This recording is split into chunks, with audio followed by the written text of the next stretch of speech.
हिमाचल प्रदेश मिली है इस वेले और मिस्टर आलम पौरले ਜਿਹੜੇ ਕਿ ਉੱਥੇ ਹਿਮਾਚਲ ਨਿਊਜ਼ ਨਾਂ ਦਾ ਮੀਡੀਆ ਹਾਊਸ ਚਲਾ ਰਹੇ ਹੈ ਉਹ ਮੇਰੇ ਨਾਲ ਇਸ ਵੇਲੇ ਲਾਈਨ ਦੇ ਉੱਤੇ ਨੇ ਔਰ ਲੇਟੈਸਟ ਜਾਣਕਾਰੀ ਅਸੀਂ ਹਿਮਾਚਲ ਦੀ ਇਹਨਾਂ ਤੋਂ ਪਹਿਲਾਂ ਲਵਾਂਗੇ ਫਿਰ ਤੁਹਾਨੂੰ ਅਹਿਮਦਾਬਾਦ ਲੈ ਕੇ ਚੱਲਾਂਗੇ ਉੱਥੋਂ ਗੁਜਰਾਤ ਦੀ ਜਾਣਕਾਰੀ ਲੈ ਕੇ ਦਵਾਂਗੇ ਔਰ ਫਿਰ ਸਾਡੇ ਨਾਲ ਜੁੜਨਗੇ ਮਿਸਟਰ ਆਫਤਾਬ ਇਕਬਾਲ ਪਾਕਿਸਤਾਨ ਤੋਂ ਔਰ ਜਿਹੜਾ ਸ਼ੋਅ ਲੈ ਕੇ ਆ ਰਹੇ ਹਾਂ ਤੁਹਾਡੇ ਲਈ ਅਸੀਂ ਕਮਾਲ ਦਾ ਸ਼ੋਅ ਉਹਦੀ ਕਰਾਂਗੇ ਗੱਲ लेकिन आओ पहला मिस्टर आलम पौरले नाल कराइए तो गलबात। आलम जी आपका स्वागत करते हैं। बहुत बहुत धन्यवाद जी। पंजाबी च गल कर लवांगे या हिंदी में रखें? सर मैं हिंदी में बात कर सकता हूँ। अच्छा हिंदी में कर सकते हैं। चलिए हमें बताएं, ये बहुत फसमी टक्कर है आपके हिमाचल प्रदेश में और ये एक ट्रेंड हम देख रहे हैं 1985 से लगातार, एक बार कांग्रेस, एक बार बीजेपी, एक बार कांग्रेस, एक बार बीजेपी, पर जिस तरह से बीजेपी का ऊपर सेंटर में इस समय कब्जा है, उनकी सरकार है और नीचे भी ऊपर सरकार हो नीचे फंड्स मिलने में मुश्किल नहीं आती। हिमाचल जो सरकार होती है, मुख्यमंत्री होता है, उसको बहुत सारी सुविधाएं मिल जाती हैं। ऐसा क्या हुआ कि बीजेपी बाकी इंडिया में तो स्ट्रांग है लेकिन हिमाचल में बाजी जो है पलट दी है कांग्रेस ने?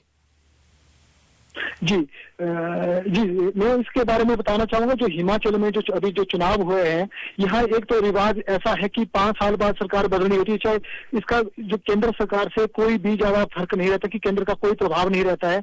हालांकि यहाँ पे प्रधानमंत्री नरेंद्र मोदी जी खुद आए, उनके जो मंत्रिमंडल के जो कैबिनेट है, दिल्ली की जो केंद्र सरकार के जो कैबिनेट के मंत्री बहुत सारे लोग आए, बहुत सारे स्टार प्रचारक उतारे, इसके बावजूद इनका कोई प्रभाव नहीं पड़ा। उसका सबसे बड़ा कारण यह है कि हर 5 साल बाद रिवाज बदलना। दूसरा जो इस वक्त जो सबसे बड़ा जो मुद्दा रहा है, ओपीएस का मुद्दा रहा है, जिसके बूते जो कांग्रेस जो सत्ता के नजदीक पहुंची, 40 सीटें जीतने में कामयाब रही। दूसरी तरफ जो बीजेपी ने जो कर्मचारियों को उनकी जो मांगों को दरकिनार कर दिया, वो भी एक बड़ा फैक्टर माना जा रहा है कि जो कांग्रेस की जीत के लिए। तो इसके अलावा जो बीजेपी ने जो टिकट आवंटन या यूं कहे कि जो बहुत सारे टिकट काट लिए गए, जो टिकट आवंटन में भी जो सही मिला, इस वजह से भी जो है जो बीजेपी जो हाशिए पे चली गई है और उनको जो 25 सीट लेकर ही संतुष्ट होना पड़ा।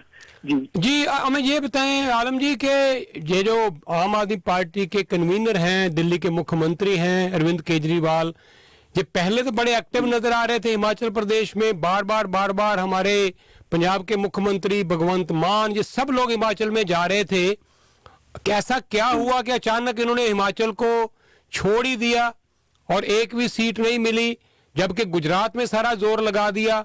मुझे लगता है उसका नुकसान तो कांग्रेस को ही हुआ गुजरात में, क्योंकि सारा वोट उनका खा गए आम आदमी पार्टी वाले और कांग्रेस की हालत ये है कि वो 20 से भी नीचे आके सिमट गई है। पर मुझे लग रहा है कि यहां उनको शायद एडवांटेज रहा क्योंकि आम आदमी पार्टी ने ज्यादा वोट नहीं काटा कांग्रेस का। जी बिल्कुल सही कहा आपने कि यहाँ पर हिमाचल में जिस तरह से जो पिछले साल से उन्होंने जो अरविंद केजरीवाल जो आम आदमी पार्टी के राष्ट्रीय संयोजक है, दिल्ली के मुख्यमंत्री है, उन्होंने हिमाचल में फोकस करना शुरू कर दिया था। अभी जो मार्च में जो पहला जो रोड शो मंडी में हुआ था, उस दिन से जो हिमाचल में एक लहर चल पड़ी थी आम आदमी पार्टी की। लेकिन अचानक जैसे ही जो जिस तरह से यहाँ एक बड़े नेताओं के जाने के चांस ज्यादा लग रहे थे आम आदमी पार्टी में, उसी बीच क्या होता कि जो हिमाचल के जो चुनाव प्रभारी थे सत्येंद्र जैन जी, वो एकदम से उनको जो है मनी लॉन्ड्रिंग के केस में जो अंदर कर दिया गया है।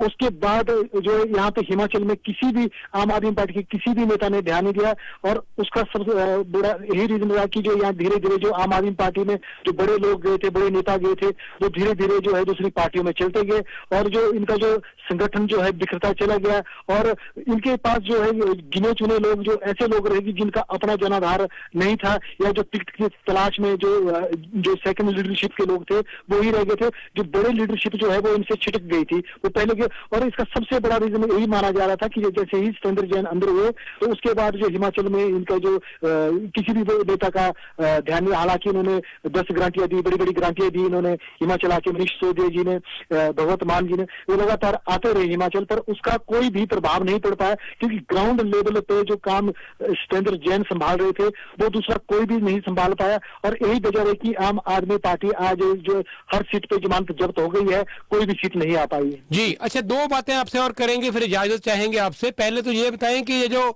दो ग्रुप है हिमाचल में, प्रेम धूमल जी का है, साबका मुख्यमंत्री जयराम ठाकुर जी, ये इनमें क्या आपसी कला रही? और बहुत से बागी उम्मीदवार खड़े थे बीजेपी के जिन्होंने डेफिनेटली नुकसान पहुंचाया होगा जो पार्टी के उम्मीदवारों को। तो अनुराग ठाकुर इतने बड़े मंत्री बन के उभरे हैं केंद्र में, तो ऐसा क्या हुआ कि बीजेपी की क्या आपसी कला रही? एक कारण ये भी माना जा सकता है, हालांकि हम इसको ये नहीं कह सकते कि हार का यही कारण रहा हो। इसमें जो टिकट आवंटन में ये चीजें थोड़ी सी नजर आनी शुरू हो गई थी कि जो आपसी कला है, यहाँ पे इस वक्त दो ग्रुप नहीं बल्कि तीन ग्रुप काम कर रहे हैं। एक भाजपा के राष्ट्रीय अध्यक्ष जगत प्रकाश नड्डा का ग्रुप है, दूसरा अनुराग ठाकुर और प्रेम कुमार धूमल जी का ग्रुप है, तीसरा जो है वो जयराम गुट जो अभी हावी हो गया है, चौथा गुट जो है जो शांता कुमार का, वो बिल्कुल खत्म हो चुका है, साइलेंट हो चुका है, वो जीरो हो चुका है। तो ऐसे में जो था इधर तीनों गुट जो आपस में कहीं ना कहीं एक अंतर कला है इनमें, तो कहीं ना कहीं जो इनका जो सामंजस्य नहीं बिठा पा रहे हैं, कहीं ना कहीं जो टांग खींचने की राजनीति हो रही है वो भी स्पष्ट तौर पर देखी जा सकती है। वो टिकट आवंटन से लेकर अंतिम तक एक प्रत्याशी तक अभी भी जो जिस तरह से जो भी इनके दिग्गज हारे हैं वो एक बड़े गुट के आ रहे हैं, वो अधिकतर जो धूमल गुट के जो है वो आ रहे हैं, जबकि जयराम गुट के जयराम के जो संघ के लोग थे वो लगभग उसमें अधिकतर लोग जो है चुनाव जीत गए हैं। तो ये भी एक बड़ा रीजन माना जा सकता है। हालांकि सार्वजनिक तौर पर जो है भाजपा इस चीज को नहीं मानती है, लेकिन जो ग्राउंड लेवल पे स्पष्ट देखने को मिल रहा है। चलिए जी, कांग्रेस पार्टी को कुछ तो कुछ खुशी हुई होगी कि एटलीस्ट एक तो कोई ऐसी स्टेट मिली जहां वो चोन जीत गए, वरना अब तक तो हर जगह वो चोन हार ही रहे थे लगातार। लेकिन हिमाचल ने उनकी लाज रख ली लगता है। अब ये बताएं जल्दी से हमें कि कौन बनेगा मुख्यमंत्री? वैसे तो चर्चा तो सबसे ज्यादा उन वीरभद्र की जो मिसेज हैं उनका नाम की है, लेकिन और क्या रिवोल्ट तो नहीं हो जाएगा मुख्यमंत्री के नाम को लेके? जी अभी जो है जैसे कांग्रेस ने 40 सीटें जीती है, जिस तरह से जो इससे पहले एग्जिट पोल के आंकड़े रहे, उसी दिन से जो मुख्यमंत्री बनाने की जो एक बात शुरू हो गई थी कि आखिर मुख्यमंत्री कौन होगा।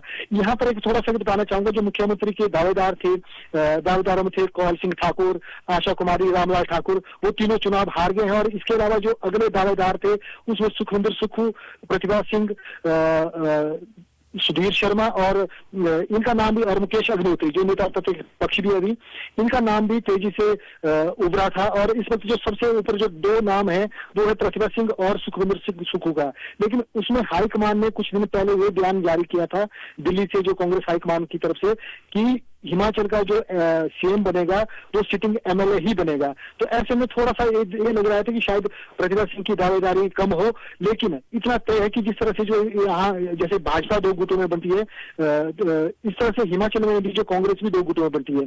तो इस वक्त जो सबसे ज्यादा जो अगर देखा जाए जो 40 कैंडिडेट जीत के, उसमें से जो है 20 से अधिक जो कैंडिडेट है वो सीधे तौर पर जो है हॉली लॉज जो वीरभद्र जी का जो निवास स्थान है वो सीधे वहां से जुड़े हैं, प्रतिभा सिंह से जुड़े हुए हैं। और दूसरी सबसे बड़ी बात यह थी कि जो मेहनत है, जो प्रतिभा सिंह ने जो मेहनत की है, जो ग्राउंड लेवल पे मेहनत की है, उसका ही नतीजा है कि 40 सीटें कहीं ना कहीं हो सकता है उन्हें इसका इनाम मिले, या कम से कम उनको इतनी छूट दी जाए कि वो अपनी पसंद का हिमाचल में मुख्यमंत्री बनाए। तो ये थोड़ा सा आज भी जो मीटिंग भी हो रही है, इसके चंडीगढ़ में जो मीटिंग चल रही है इस वक्त, तो उसमें भी कुछ ना कुछ छन के निकलेगा, या कल तक शायद स्थिति स्पष्ट हो जाए। ठीक है जी, धन्यवाद बहुत बहुत आपका। राहुल गांधी तो यात्रा पे थे, भारत जोड़ो, वो गए ही नहीं ज्यादा करके हिमाचल में, और जहां ना ही वो ज्यादा गए गुजरात में।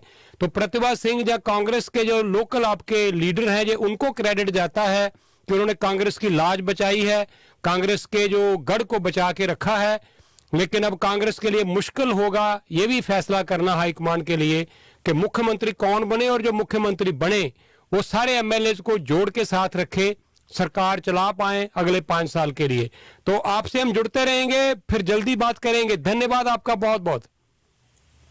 Thank you sir, thank you so much.